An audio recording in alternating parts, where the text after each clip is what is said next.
All right, so I got a new pair here, and the big question is, does it live up to the hype? Because the hype has been insane since 2023 on this brand. As you can see, the little Alcatraz logo on here. This one came with a bag. I didn't know it was going to come with a free bag. It wasn't really free because the shipping was crazy, but I did get a pair of these from their website. And it was a pretty interesting drop, but I'm happy that I was able to get a pair of them. This is the Cortez, and I apologize if I butcher this brand name, but is it Cortez or Cortez? I'm not really sure, but this is an Air Max 95 SP. I did get a size 10. Air Maxes usually fit a little bit snug on me, so I went up a half a size. But this is the shoe here. First of all, the box is pretty fire. I love this. And then you do have like the Batman Alcatraz symbol sticker in there. That's kind of cool as well.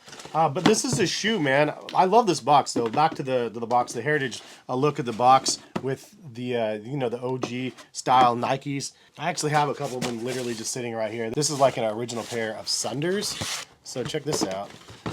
So this is the other parallel that I draw to these shoes right here.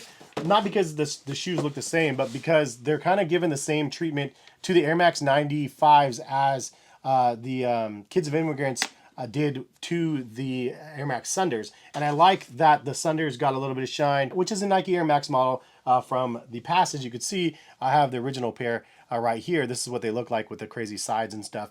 The new versions of the Kids with Immigrants pairs look totally different, but I like the concept, and I think that they have the same parallels because the Cortez, like Air Max 95s, is an Air Max 95 base, but it has its own little flavor to this colorway. So they've essentially like created 4 different pairs of these since 2023 in 4 different launches, and 2 of them have a very, very similar color blocking. There's a pink one that's very highly desired. There's 2 other colorways as well, and then now we have the honey black colorway. And I feel like this one is probably the largest release out of all 4 of them that they've had thus far, making this like resale price much, much lower than some of the other ones. The other ones have released a couple years ago, and some of them in my sizes are going for $1,000 now, which is crazy. But again, back to the same thing. Conceptually, Kids with Immigrants did the same sort of thing with the Sunders. It's not the Sun, it's a Sunder base on the bottom, but the upper looks totally different, and they made their own like Kids of Immigrants like sort of thing with that, similar to the Air Max 95s and the Cortez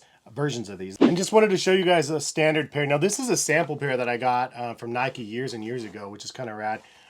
It's fun to be able to see like the Air Max line just come back in full circle, and now the Air Max 95s seem to be trending again because I thought they were dead. But this is a pair, let's see, this was from 2014, so from 11 years ago I got this sample pair. I love this colorway though. It's kind of like the gray gradient with the orange hits to it. Super, super cool. I missed out on the lime green colorway that released recently.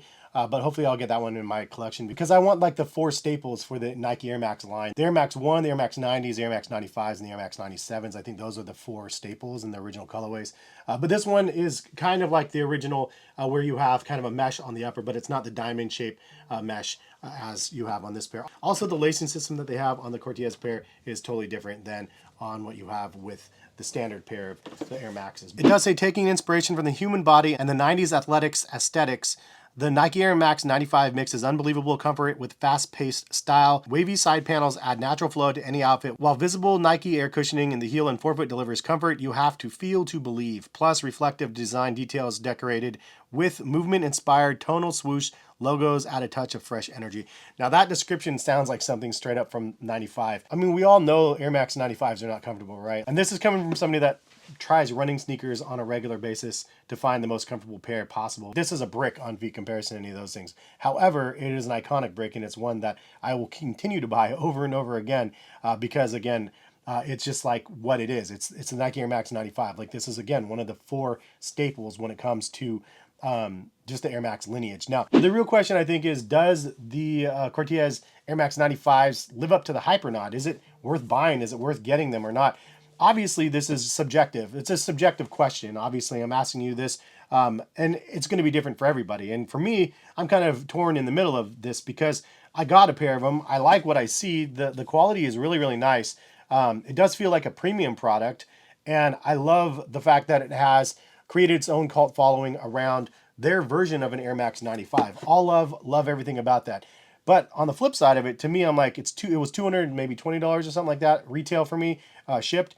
Then I look at the fact that this, I don't know everything about this brand. I don't know some of the details about this shoe. Like in an example, you have a serial number up the heel, or an area code, or is it coordinates? I don't know what this represents. There are details in this that I just don't know what the root history is, and because of that, I don't have as much of a vested interest in the product. So I'm not biased to the brand in any way, shape, or form. I'm just looking at the product and is it something that I like or not? I'm an older dude, and this brand came around in 2017. So I've been making YouTube videos for longer than this brand's been alive. So I just don't have that much knowledge about it. Plus, I've never been to London. I've never been really anywhere overseas except for the Philippines.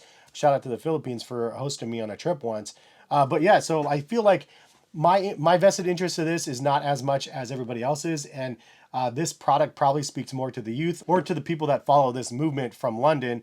And obviously they had a big release in New York. People rallied around, really wanted to get their hands on this pair. And so simply put, yes, it's a shoe that I really like. I think that the design is pretty cool, and it is fairly plain because it's just black and then accents of yellow. But again, I like that this is a fourth installment and a theme to some of the other things that they've already released. So I like that it's a continuation of something that's already been established, even though it's only been established for a couple of years. If this product was like a little bit more desired or a little bit more limited edition, I'd probably just sell it on Whatnot for whatever the going market is, because I feel like it would probably be better off in somebody's hands that really appreciates the brand more than I do. Not to saying that I don't respect the brand, I just don't have the full appreciation of what it is. And that's just as an older dude talking about sneakers and seeing releases happen that are like having me scratch my head going, I like the Air Max 95. I have sample pairs from years and years ago. I have like original pairs of other Air Max sneakers, but I don't know anything about this brand and the hype behind it. So anyway, just kind of an open, honest discussion with you guys about it. I think that they've done a great job though, and I love to see forward movement or just movement in general in the sneaker space, even if it's something that is not something that I'm familiar with. We'll leave it at that. Appreciate you all for stopping in and watching. Leave a comment in the comment section though. What does the back represent? I could have Googled it. I did not. I wanted to save it for you guys. Leave a comment, let me know what it says or what that is, because I'm very curious. But we'll leave it at that again, and thank you guys for stopping by and watching. Anyways, have a good one. Hopefully see you back on the channel for some more content soon. All right, peace, guys.